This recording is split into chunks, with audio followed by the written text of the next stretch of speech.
사도행전 10장 1절에서 2절 말씀 다 같이 함께 읽겠습니다. 가이사랴에 고넬료라 하는 사람이 있으니 이달리아 부데라 하는 군대의 백부장이라. 그가 경건하여 온 지방과 더불어 하나님을 경외하며 백성을 많이 구제하고 하나님께 항상 기도하더니. 아멘. 오늘 특순한 우리 교육자 가족들에게 하나님의 은혜가 함께 하시기를 바랍니다. 우리 전도사님 한 분이 코로나를 걸리셔서, 또 목사님 한 분은 중등부 설교하러 가셨고, 또 내년에는 많은 우리 교육자 가정들이 더 찬양할 것 같아요. 우리 사모님들 배가 부른 건 밥을 많이 먹어서가 아니라 그 태중에 아이가 있어서 두 분 사모님들이 배가 조금 나오신 겁니다. 위해서 기도해 주시면 고맙겠습니다. 추석 연휴를 보내고 있습니다. 연휴가 길다 보니까 고향을 찾기도 하지만 여행을 많이 떠나신 것 같기도 합니다. 모처럼 긴 연휴 기간 가족들과 함께 행복해지기를 바랍니다. 여러분들의 가정이 누구보다도 하나님의 은혜로 가득 차기를 주의 이름으로 축복합니다. 저도 성묘 다녀왔습니다. 온 가족이 다 모였는데 어머니와 또 아프신 형님이 참여를 못하셨어요. 다 함께 하지 못해서 이 자리에 어머니가 계셨다고 한다면, 형님이 계셨다고 한다면 얼마나 좋을까 하는 생각에 마음이 참 서글펐습니다. 가족이라는 게 이런 거 아닐까요? 가족이기에 안타깝고 아쉬운 것 아닐까요? 자꾸 마음이 쓰여져요. 자꾸 마음에 측은한 감도 생기고요. 또 마음속에 아련함이 있는 겁니다. 왜 그럴까요? 이유는 알 수 없지만 가족이기 때문에 그런 겁니다. 미국 텍사스주 댈러스 교회 쇼핑몰에서 5월 6일 총기 난사 사건이 있었어요. 한인교포 일가족이 희생이 되었습니다. 생일 선물로 받은 아이 옷을 바꾸려다가 참변을 당했다고 합니다. 큰아들 윌리엄이 6살 생일이었어요. 생일 선물로 받은 옷 사이즈를 바꾸러 아울렛에 갔다가 사랑과 축복으로 가득해야 할 그날 오후가 8명의 희생자를 남긴 총기 난사로 한순간에 비극이 되어버렸습니다. 엄마와 아빠 그리고 3살짜리 동생은 목숨을 그 자리에서 잃었습니다. 6살 생일을 맞이한 윌리엄은 그 끔찍한 사건에서 가족 중 유일하게 살아남은 생존자가 되었죠. 윌리엄은 어깨 총상을 수술받았고 정신적 충격에 빠져 있다고 합니다. 이들 부모는 어렸을 때 부모를 따라서 미국으로 이민을 갔다고 합니다. 아빠는 변호사, 엄마는 치과 의사였습니다. 총기 난사 당시 구급 상황에 도움을 주러 현장에 갔던 인근 주민은 CBS 방송 인터뷰에서 이렇게 말합니다. 엄마를 뒤집자 아이가 밖으로 나왔다. 엄마가 품에 꼭 안아 아이를 살렸다라는 겁니다. 이 자리에 있는 저와 여러분들도 이 어머니의 사랑과 아버지의 사랑으로 앉아 있는 것 아니겠습니까? 어느 누군들 그 위급한 상황 속에서 내 사랑하는 아들을, 내 사랑하는 딸을 보호하지 않을 부모가 어디 있겠습니까? 그 부모님들, 그 가족들을 생각하면서 오늘 말씀을 준비해 보았습니다. 온 가족이 복을 받았다고 한다면 그보다 더 큰 복이 어디 있겠습니까? 날 때부터 큰 자가 어린 자를 섬기리라고 하는 말을 들었던 이삭과 리브가를 한번 생각해 보셨습니까? 여러분들이 만약 이삭과 리브가였다고 한다면 이 말을 듣고 어떤 생각을 했을까요? 당시에는 특히 가부장제도였지 않습니까? 큰아들은 특별한 아들입니다. 그래서 유산도 2배로 물려줬습니다. 그런데 그 큰아들이 작은 아들을 섬길 것이다. 그래서 아버지 이삭은요, 자꾸 큰아들 에서에게 마음이 가요. 생각만 해도요, 가슴 아픈 일 아니겠습니까? 그래서 뭐 하나 더 챙겨주려고 하죠. 이에 비해서 엄마의 눈에는요, 큰형보다도 늘 뒤처지고 아빠의 사랑을 받지 못하는 야곱이 안 됐습니다. 그래서 큰아들을 사랑하지 않아서가 아니라 그 둘째 아들을 더 사랑해서가 아니라 내 아들이기 때문에 그 둘째 아들을 챙기게 되지요. 그 결과 어떻게 됐습니까? 결국은 아버지를 속이고 남편을 속이고 형을 속여서 둘째 야곱은 장자의 축복마저도 빼앗아 갑니다.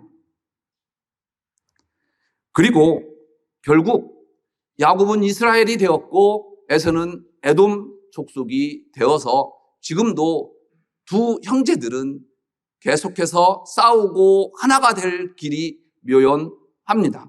그래서 결국 중동을 탄약고로 만들어 버렸습니다. 어느 한쪽만 복을 받으면 가족은 전쟁터가 됩니다. 가족이 복을 다 같이 받아야 합니다. 형이 오빠가 복을 받으면 동생도 좋아야 하는데요. 실상 그렇지 않습니다. 받지 못한 데서 오는 절망과 좌절감이 의외로 큽니다. 그러지 말아야 하는데요. 자꾸 비교가 돼요. 형제간이라도. 그래서 가족이 다 같이 잘 되고 복 받아야만 합니다. 믿지 않는 형제들을 보면서 또한 그의 자녀들이 인생의 중요한 결정을 할 때 믿음 없는 결정을 할 때 마음이 아립니다. 그래서 가정해 주시는 복 중에서 가장 큰 복은요, 여러분들처럼 모두가 한 가족이 하나님을 믿는 신앙으로 하나 되는 것입니다. 오늘 제가 모르는 분들도 많이 오셨고 여러분들 가족들과 함께 오신 분들이 꽤 많은데 여러분들 가정에 이 하나님을 섬기는 귀한 가정으로 복된 가정 이루시기를 주의 이름으로 축복합니다. 오늘 본문에 온 가족이 복받은 가정이 나와요. 그것도 이방인 최초로 세례받은 역사적인 장면으로 말이죠. 베드로는 이방인이 구원받는 것을요 생각해 본 적도 없습니다. 꿈꿔본 적도 없어요.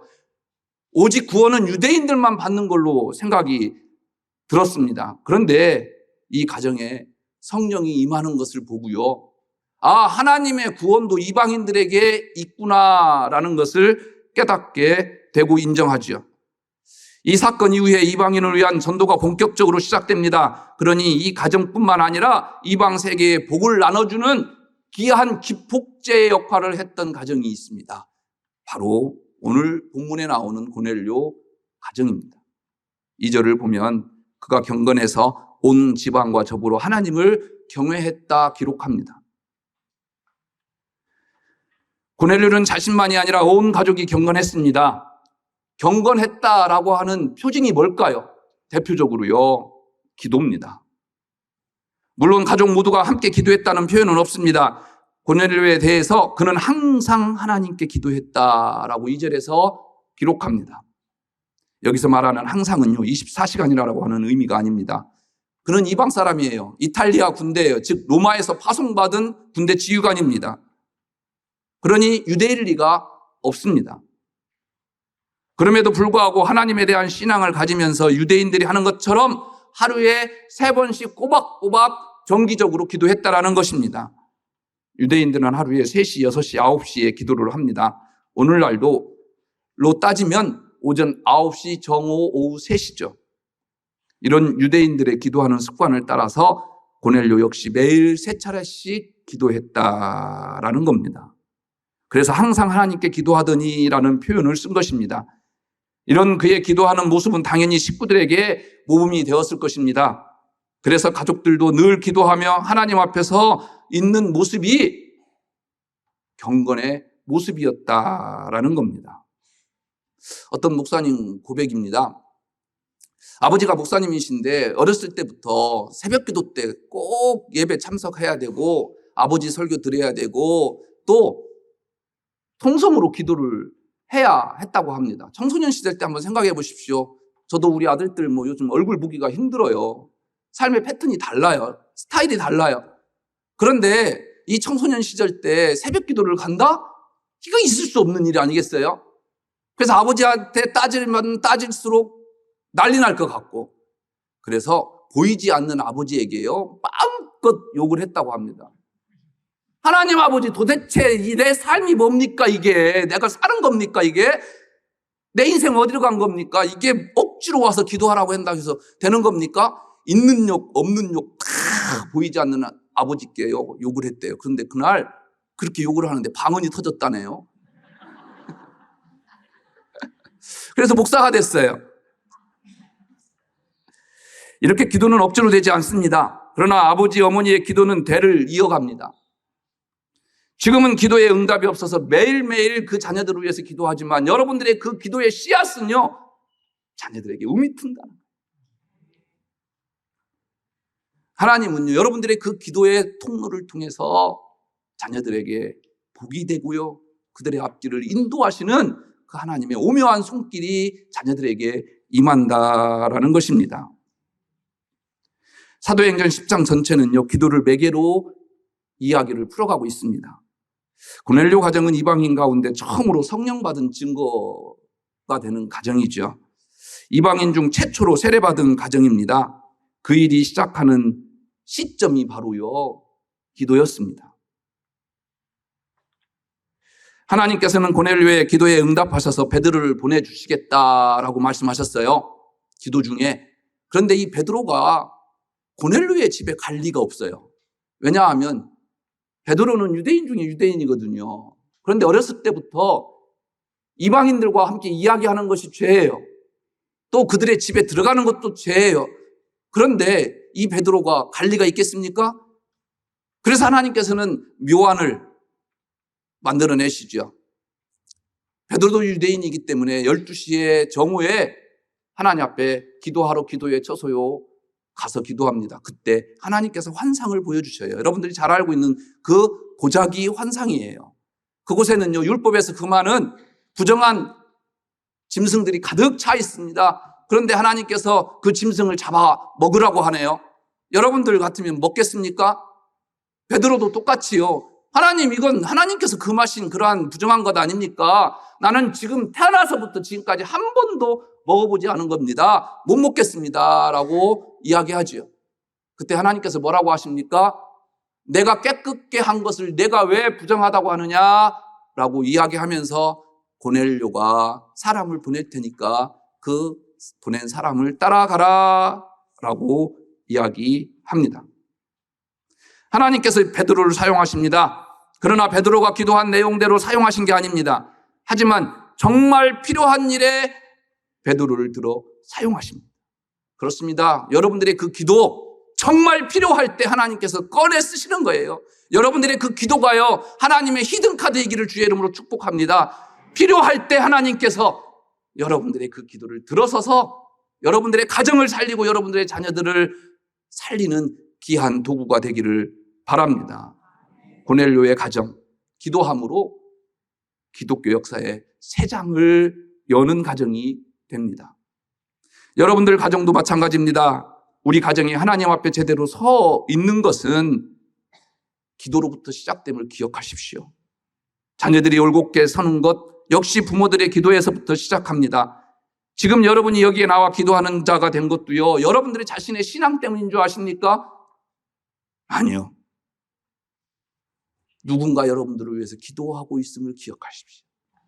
여러분들의 아버지나 어머니의 그 기도로, 아니면 여러분들 교회 학교 다닐 때 여러분들을 맡았던 교회 학교 선생님들이 여러분들을 위해서 지금도 기도하고 있는 거 기억하십니까?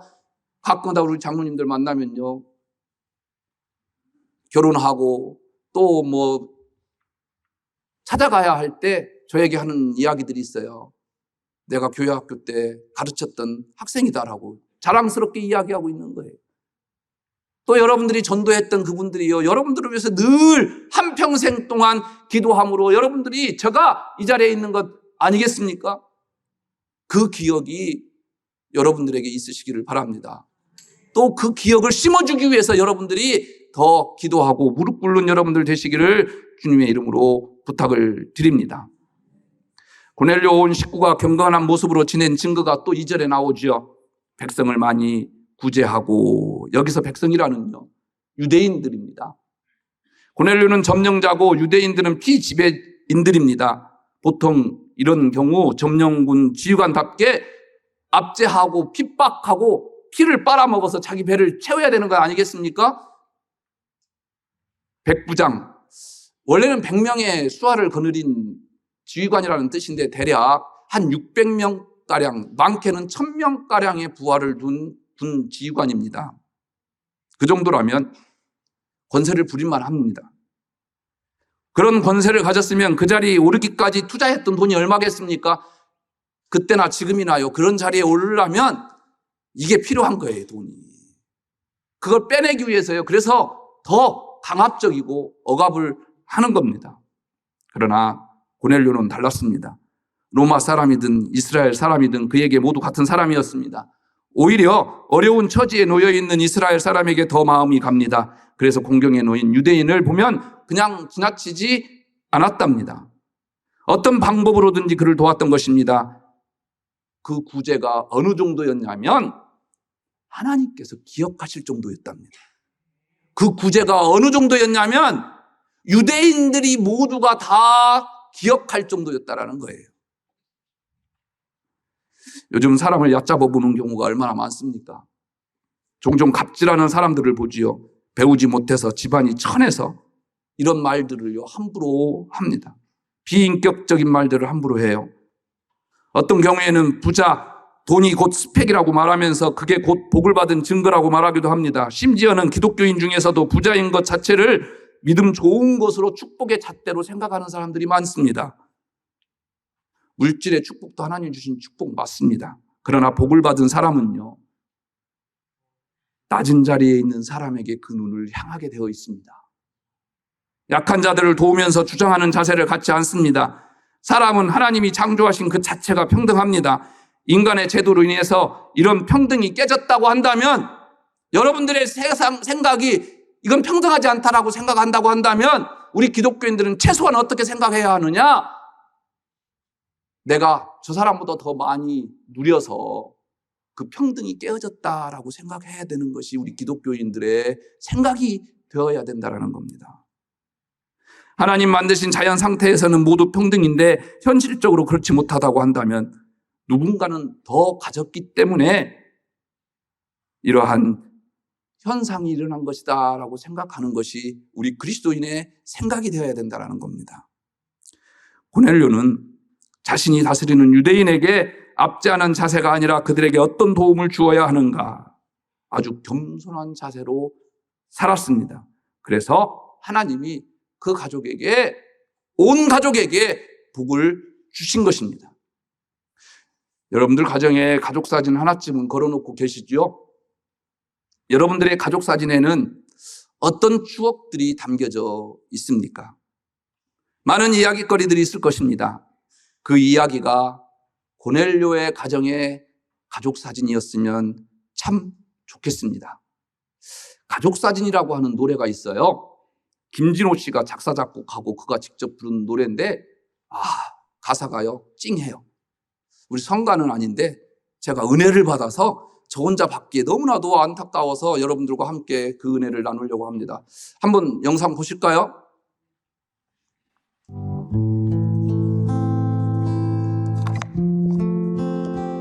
바쁘게 살아온 당신의 젊음의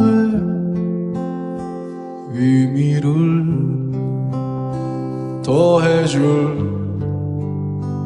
아이가 생기고 그날에 찍었던 가족 사진 속에 설레는 웃음은 빛바래 가지만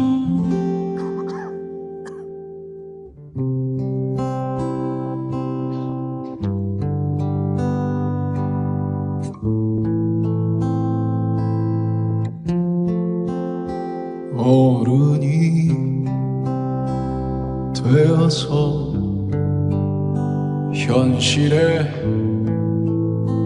던져진 나는 철이 없는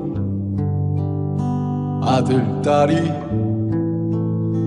되어서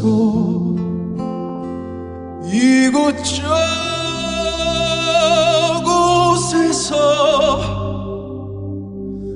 깨지고 또 일어서다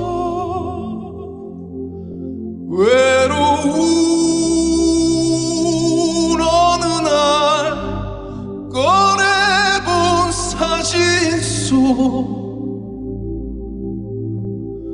아빠를 닮아 있네.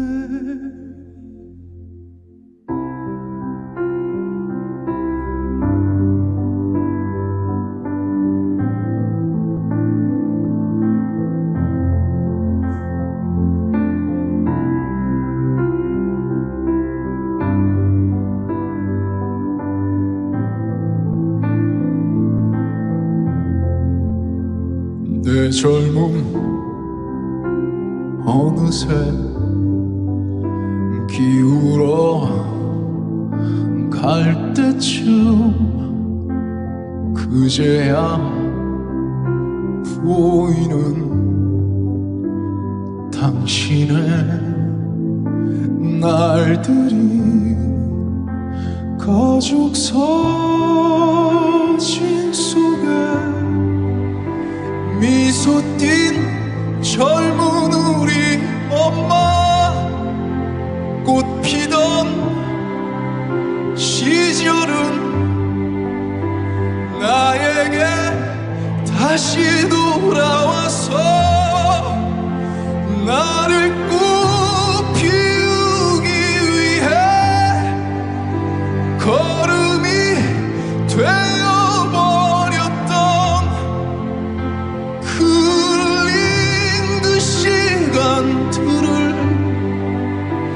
내가 깨끗이 모아서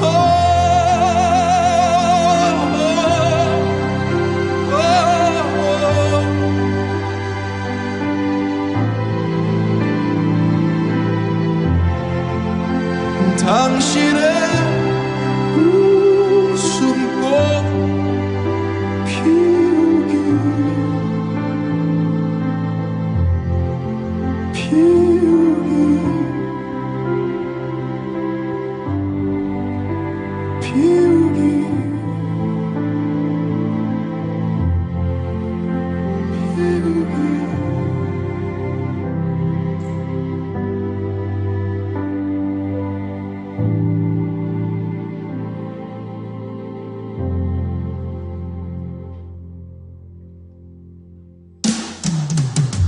나를 꽃 피우기 위해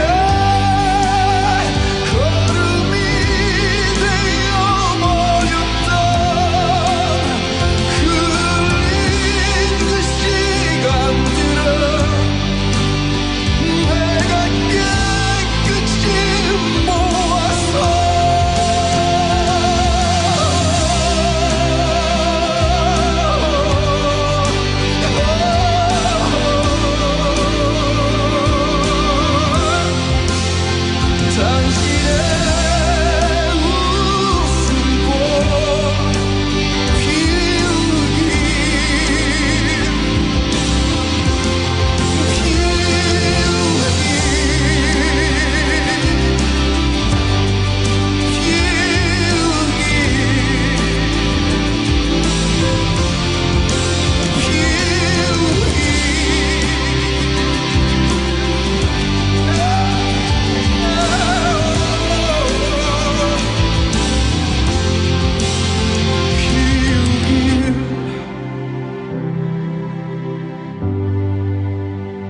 피우길 여러분들이 사랑하는 사람들 웃음꽃 피울 수 있는 지금을 사실 수 있는 지혜가 늘 함께 하기를 바라겠습니다. 감사합니다.